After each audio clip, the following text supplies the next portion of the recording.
Hello everyone, Ducati officially announced the latest motorcycle, the Ducati Desmo450 MX.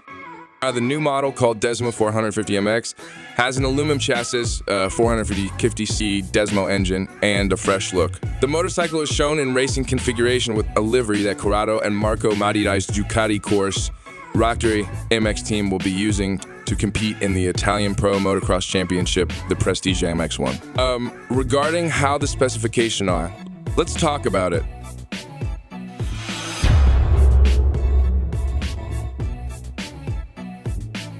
The primary goal of this inaugural racing season is to gather information and statistics from the races in order to support the development of the Desmo450 MX, which is scheduled for production in the second half of 2025. Ducati hasn't revealed many technical details about the bike, which is still not available for public purchase, but there are a few things we can glean from the image. Notably, the suspension came from Showa, which is not really a surprise, but rumors about KYB and even Ohlins have been circulating.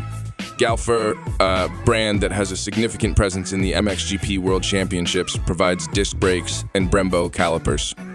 As most of the name naturally refers to Ducati's preferred engine valve system, the Desmo, which is found in engines ranging from the Hypermotard 698 mono single-cylinder motorbike to the Desmo's DC MotoGP bike and the Dival VF4 high-performance car. The 450C engine of the Desmo450 MX is expected to include a Desmo valve, which effectively permits greater engine RPM. Ducati has not disclosed any information on the engine that will power the bike. According to Ducati, the bike won't be put into production until the latter part of 2025. This is a crucial moment for public expectation, as well as the precise technical specifications of the bike probably won't be known until the following year. But also for competition, because motorcycles must pass a homologation evaluation in order to compete in US motocross and supercross racing due to production laws. The Desmo won't be eligible to race in the US until 2026 at the latest if production doesn't begin until the second part of 2025.